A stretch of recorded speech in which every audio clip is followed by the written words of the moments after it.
Hey there, Real Estate Junkies. Before we dive into today's episode, we've got some game-changing resources to help you start buying and selling real estate on terms, the smart, creative way. Want to learn how to invest with little or no money down? Grab your free ebook, The 4 Game Plans, and discover the exact strategies we use every day. Get it now. The link is in the show notes. Looking for a complete step-by-step system to start making 3 paydays per deal? Check out the Quantum Leap System, our home study course packed with everything you need to close your first terms deal. Need a personalized strategy? Book a free one-on-one strategy session with one of our coaches. Just use coupon FREE3 at checkout. Ready to take action? Join the 3 Payday Apprentice Program and start working toward real estate success with direct mentorship. Want hands-on training with us? Spend 3 days at our In the Trenches Bootcamp, where we'll work side by side to lock in deals. And don't miss our biggest event of the year, QOS Live 2025. Connect with top investors, sharpen your skills, and take your business to the next level. Secure your spot today. All links are right below in the show notes. Click now and start building your real estate empire. Now, let's get into today's episode. Yeah, I was going to say especially the apprentices and people from outside the community, they come in and they see, wait a minute, they're making calls for me. They're talking to the sellers for me. By the way, we're doing deal structures too. And it's like drinking from the fire hose for somebody who hasn't been through it again. But they get to see how, when literally in the trenches with people working deals with. So yes, it's a great experience. Welcome back to Real Estate Junkies Coast to Coast. Co-host Russell Ham on the West Coast. Abbiati from the East Coast, but today we're both on the East Coast. Yep, we're both in Rhode Island. As you guys can, if you are on YouTube, you can see that we have the same background. We are in our own hotel.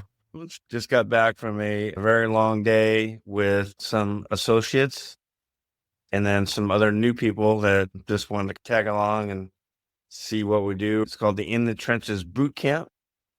And today, normally the first day, Rick, is the coaches will make phone calls for associates that bring in leads. So Zach, who is one of the co-founders of the company, sat there for a couple hours making dials for associates on their behalf. And these calls were set up, right? So the associates have made the contacts with the sellers. And then the associates would just say, hey, my senior partner wants to have a chat with you. Is it okay if we give you a call at this time? So they did. Describe some of those calls. And the early calls were really good. There was I think 3 or 4 that were just like the sellers were open to the idea. Again, that we're asking sellers just if they're open to the idea, we're not trying to sell them anything. So describe some of those calls, Rick. So trying to think the best way. These are all, like Rusty just said, a lot of these are follow-up calls. So it's clarifying some of the questions that sellers may have and dealing with their objections. And some of the objections were more advanced, especially for newer people. So that's the opportunity for one of us to get on with the sellers and for others to see how we deal with the objections. A lot of our responses are common, but yet could be different in our own ways. Yeah, there's no cookie cutter way to respond we do have a script. So if you were to come into the community, we're going to have a generalized script. And it's just basic questions like why are you moving, where are you going, where are you headed, and do you need your money? Those are the 4 major questions. Traditionally, right, 99% of them want a traditional sale. They just want to be done with it. We understand that. We understand we're not the best fit for everybody. The sellers that we talk to can't sell their home for whatever reason right now. So we just ask them questions. That's all we're doing. We're just asking questions. We're not selling a product. I guess in a way you're selling yourself, right? You're just selling your personality. In the end of the day, and Zach pulled back a couple of times. He even said, if this is going to keep you up at night, then we're probably not the best fit. And so we're actually looking for no's.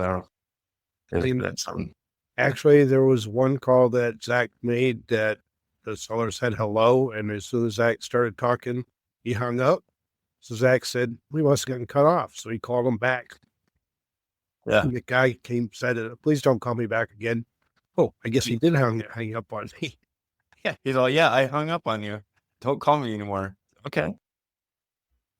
But other than that, we had a lot of success today.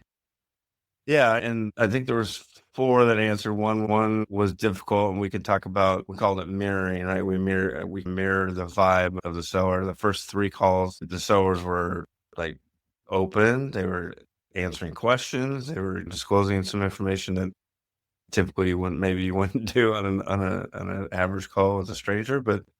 And these deals were different, right? One was an owner financing. One was, I think, a potential lease purchase, could have been a sub 2. And then I think one was an AO, where we talked about assigning the buyer back to the, so all the game plans that we talk about on this podcast basically were introduced to just 3 or 4 calls, right? The one call, and so the 3 early ones were, like I said, the sellers were really good. They were just answering questions. The 4th one was a little standoffish, which you're going to get, right? Not every call is going to be perfect. And so what Zach did on the first 3 calls, the conversation was casual, it was conversational. It was like if you were just to talk to your neighbor, right? Just answer, just asking questions. The other guy was a little put off on some of those questions. And so Zach followed his vibe and just said, and just got right to it. Okay, if I got you to your number, would you be open to, anytime for seller financing? The guy said no. And Zach said, okay. Any reason for me not to follow up? And the guy says, don't come all up. And Zach says, okay. Just short and sweet. Yes, don't get hung up on however a seller responds. Everybody's different. Yeah, we took a break. So usually we do 50-minute sessions. So if you don't know, we preach, as coaches, we preach 50-minute sessions. Do 50 minutes of calling, take a 10-minute break, come back, stretch out, stretch your legs, come back, and then do another 15-minute session. So that's what we did. We're just mocking what we do as coaches, we do in our own business, right? And so the second hour was not as good, so to speak. A lot of people weren't picking up. And again, the reason why they weren't picking up is these were leads, in my opinion, that were not confirmed. These were just leads that people had. And so my feeling was that they just didn't pick up because they didn't recognize the number. I don't know if you had an opinion on that. Yeah. And one of the things that it was in the morning, Zach was doing a lot of the calls, and the other Chris was in his office with some of the associates making calls as well. Because usually what we do is we split up. Depending on the number of people there, we could split into 3 different groups. So that's pretty much how we ran it. Yeah, and there was probably 15 of us, 15 total probably. And again, there was a mixture, right? So there were people that are not in our community that I think they met at a real estate investing association meetup like you did last weekend. So these are people that just want to check us out, right? So these aren't people that are not in the community. They're just there being a fly on the wall, just learning. And then you have people that are, we call them apprentices, where it's a minimal fee, not I want to say fee, minimal investment, where it's 12 weeks. They don't necessarily have access to a coach, but they have access to certain calls, right? Like group calls and stuff throughout the week. And then that's like a teaser. It's, hey, this is what it looks like. This is what we could do for you. And then at the end of the 12 weeks, they can say, yes, I love it. Or no, this is not for me. I'm gone. And then we have the associate levels, which is starter, immersion, high-sec. So we had a mixture of all of those, which was cool. Go ahead. Yeah, I was going to say especially the apprentices and people from outside the community, they come in and they see, wait a minute, they're making calls for me. They're talking to the sellers for me. By the way, we're doing deal structures too. And it's like drinking from the fire hose for somebody who hasn't been through it again. But they get to see how, when literally in the trenches with people working deals with. So Yes. It's a great experience. Yeah, a couple takeaways. One was a person, I don't think he's in the community yet. And he says, how can I get some one-on-one coaching? I said, you got to invest. And there's different levels and there's different splits. So that was my first answer, is that you got to, if you want this, then it's a coaching program. We're not lying. We're not trying to hide that. And then my other take was there are people that have been here before multiple times. Like you said, the first time they're here, they were drinking out of a fire hose. They just couldn't grasp everything that was coming in. Now that they've been in the community for a while, I think it was Deb that said, I'm learning what my weaknesses are. I finally, so she narrowed it down to what her weakness was. And then, so then you did a call. We had a lunch break. So we came back, and then lunch breaks are good too, because you're sitting there chatting and you're communicating with these people that are thinking about coming to the community night. You're just an average person, not trying to sell them anything. You're just having a regular conversation. So that's a good piece of it too. They're seeing you as a human being, not somebody who's trying to sell them anything. And then you made a call, right? Which you did for a seller, is a 3-way call after you sent the offer, or no? This is to confirm. This was an offer that one of our associates had sent, which we put together. I worked with him to draft the offer. He sent it to the seller, and it was probably a couple weeks ago, 2-3 weeks ago. The seller came back and wanted more down payment and higher interest rate. And needless to say, the phone call ended up with the same offer that we put out. The same original offer. And that's because obviously we talked about having confidence on the phone. And that was just because you said we can't do it. If we give you what you want, then these other two pieces in the offer are going to have to be adjusted. And it didn't sound like he wanted, and the main pieces were, we call it a quadrant. We've talked about the quadrant on these podcasts, which is price, monthly payment, term length, and down payment, right? So he wanted to adjust the monthly payment, which was the interest, and then the down payment, you wanted that adjusted. And you confidently just said, well, if that's going to happen, then the other two are going to have to be affected. The price is going to be affected, and the term is going to have to be affected as well. And you said multiple times, I just can't do that. Yeah, and I think his main concern was the risk in doing an owner financing deal. And I pretty much put to bed any risks that he has. And he became a lot more comfortable with it. Yeah, a lot of times, and we talk about it too, we ask the sellers, okay, what do you need the down payment for? What if? There's a bunch of what if questions, right? What if, you trash the place, or what if the buyer trashes the place? And our first response really should be, we're the buyers. We're responsible for anything that happens. And you did it perfectly. If the tenant buyer doesn't fulfill their obligation, or if they trash it, then you're not even going to know about it, because I'm just going to take care of it. And he was like, oh, okay, that's cool. So there's a lot of what ifs. There was a lot of, what if the sky is falling? What if in 90 days you can't find anybody? So he had a bunch of what ifs. You answered them with confidence. And again, the associates and the people that were there were just like, wow, that was pretty cool. And then describe the last call, which was, describe your last call. I'm brain farted real quick, but there was another call that you made. That was cool. You mean with the purchase and sales agreement? Yeah, that one, first off, what we did is from the deal that Rusty and I were just talking about, the owner finance deal. Once we got off the phone, we structured that deal on whiteboard and put that deal together, even though I had done it. But for the sake of everybody in the room, they got to see how we structured that deal. So again, in our community, we have a 3 payday system. Payday 1, which is a down payment from the tenant buyer. Payday 2, which is the spread that we create from the tenant buyer to the seller. And then payday 3, which is a combination of the principal pay down and the markup that we mark the property up. So those are our 3 paydays. So when we say deal structure, that's what we're basically doing. We're structuring all the paydays and what that looks like at the end of the day. And again, that's like drinking from a fire hose. If you're brand new and you're looking at a deal structure, especially with the way this one was, which was the first year is going to be principal only, and then the second year is going to jump up to a 5% simple interest. Just a lot of jargon, a lot of things that were said that probably the new person would be like, what the hell are you? Then what happened, actually, the look on some of the people's faces was classic. Yeah.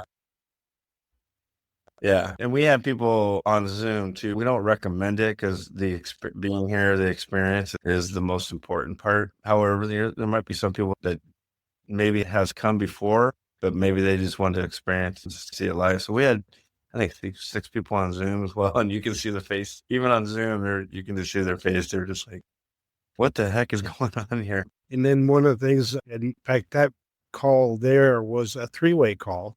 Yeah. So I had Peter, our associate, on the line at the same time. So when we got off the phone, he called me back and we had walked through everything, but he's going to be drafting the purchase and sales agreement and sending the draft to me, and I'll review it with him, walk him through it until it's ready to go, and then we'll send it to the seller for signature. So literally in the trenches, right? Just we talk about being hand in hand with the associate. You make the 3-way call after you sent the agreement. Now the agreement's going to be created and you're going to walk them through that and make sure it's correct. And then now, let's say hypothetically that they sign the purchase sale agreement. We're not done with you after that even. We then hand you off to our buyer specialist, Nick, and then he helps you with the buyer side, right? So we're constantly hand in hand with you. There's always going to be a coach on your side getting you to the finish line. On that note, a lot of people left, right? There was this, I think we stopped at a certain time, but then there was a few of us that stayed and you did another couple calls, right? And then we also ended with something else. So describe what we did after everyone left. So one of them was a deal that we had been previously working on for probably the past couple months with one of our associates. So she wanted help putting a purchase and sales agreement together. So we got on Zoom, put it up on the big screen, and stepped through it paragraph by paragraph and actually constructed the P&S, purchase and sales agreement. Yeah. And again, if you're new and you're trying to do real estate on your own, contracts are not fun, right? You typically would need somebody probably a real estate attorney or something to go over all the things that you need. We do that for you because we talked about it. We joked about it. It's like, how many we've done? How many of these we've done? The funny part is Rusty and I both do them the same way. Yeah. We both were like, hey, and we're like, yeah, that's true. And then we were just back and forth in each paragraph. And again, there's 3 different ones, right? There's a purchase and sale, meaning a purchase and sale means we're going to buy the home, we're going to close on it. And with owner financing, obviously the title will transfer to us. We're going to own the home. There is no mortgage, so we're paying the seller directly. The seller becomes the bank. Then there is the subject to, which is title transfers. We close. The mortgage stays in the seller's name. Basically, we're just servicing that loan. Maybe there's no equity. Maybe they're in the arrears, but we don't owe them anything at the end of the day. So that's just buying a home subject to the existing mortgage.